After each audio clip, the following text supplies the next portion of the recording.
Hello दोस्तों, welcome to our channel. देखिए, आज से हम स्टार्ट कर रहे हैं ग्रामर पढ़ना। ठीक है, तो आज से आप बिल्कुल प्रिपेयर कर लीजिए अच्छी तरीके से। डेली 1 वीडियो आपको मिल जाएगा, लेकिन आपको नोट्स कंपलसरी है, बना लीजिएगा। इसमें आपका बेनिफिट ज़्यादा होगा। ओके, देखिए पहला क्वेश्चन है, जैसे हम लोग ग्रामर को कहीं ना कहीं सुनते हैं या किताबों से पढ़ते हैं, बुक्स वगैरह में देखते हैं ग्रामर, तो हमारे माइंड में ये क्वेश्चन तो पहले ही आ जाएगा कि ये ग्रामर है क्या, that means what is grammar. ठीक है, अब अगर हमारे माइंड में व्हाट इज ग्रामर आ गया तो हम इसके बारे में डिस्कस कर लेते हैं। Grammar is the arts which teaches us the rules of speaking and writing a language correctly. That means जो ग्रामर है ना, वो एक तरीके की कला है जिससे हम क्या करते हैं, किसी भी लैंग्वेज को सही सही बोल सकते हैं, लिख सकते हैं, पढ़ सकते हैं। यानी किसी भी लैंग्वेज को अगर आपको सीखना है तो आपको क्या करना है, ग्रामर आपको आना चाहिए। यानी ग्रामर पर ही आपको ज़्यादा से ज़्यादा फोकस करना है। ठीक है, तो ग्रामर क्या है? Grammar is the arts which teaches us the rules of speaking and writing a language correctly. किसी भी भाषा को सही सही बोलना और सही सही लिखना सीखना ही क्या कहलाता है? ग्रामर कहलाता है।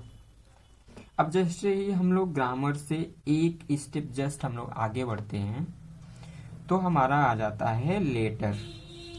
अब आपके मन में ये क्वेश्चन जरूर आ गया होगा कि व्हाट इज लेटर। ये क्वेश्चन सबके मन में आएगा और आना भी चाहिए।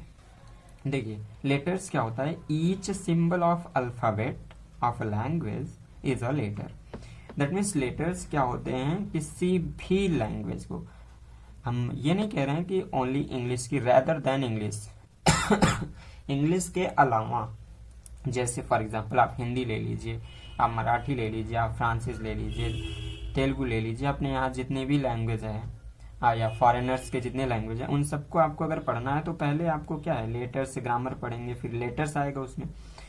तो वही किसी भी लैंग्वेज को अगर आपको सीखना है तो जो उसके सिंबल्स होते हैं ना अल्फाबेट के, वो लेटर्स कहलाते हैं। ठीक है, each symbol of alphabet of a language is a letter. इस तरीके से आपको ये याद भी कर लेना है, लर्न कर लेना है। ओके, जैसे हम लोग इंग्लिश में देखें, for example like A B C D E F G। Okay, next देखते हैं। जैसे अब अगला है, जब हम लोग लेटर्स को सीख लेते हैं ना, तो हमारा अगला स्टेप जो होता है ना, अगला जो पड़ाव होता है ना, वो हमारा होता है वर्ड्स। अब ये वर्ड्स क्या है? What is words? पहला क्वेश्चन अराइज हुआ कि नहीं आपका? गेस करिए, अराइज हो गया क्या? What is words? The words arise हो गया, तो हम यहाँ पे कह सकते हैं कि the combination of letters which gives some means is called word. हमारे साथ एक बार आप जैसे जैसे मैं पढ़ूंगा वैसे आपको पढ़ना है। The combination of letters which gives some means is called word. यानी जो लेटर्स होते हैं उनका ऐसा कॉम्बिनेशन हो, यानी उसको ऐसा अरेंज किया जाए जिसका कुछ ना कुछ मीनिंग निकले, वो हमारा क्या हो जाता है? वो हमारा हो जाता है वर्ड। ठीक है, एक बार फिर से इसको देखते हैं। द कॉम्बिनेशन ऑफ लेटर्स विच, देखिए यहाँ जो विच लिखा है, या फिर आप यहाँ पे दैट भी यूज कर सकते हैं, no problem. Which, that, same. ठीक है, gives some means is called word.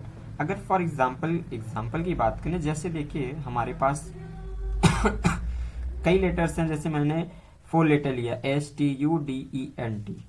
अब स्टूडेंट में हमने इसको एक कंबाइन करके, जो इस लेटर्स को कंबाइन करके वर्ड बनाया स्टूडेंट, इसका कुछ ना कुछ मीनिंग निकल रहा है, जैसे छात्र या छात्रा।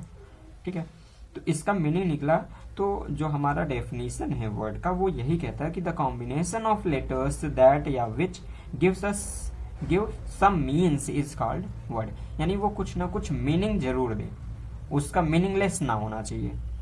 जैसे टीचर की बात करें, TEACHER, टीचर, तो ये क्या हो गया? एक तरीके का वर्ड है।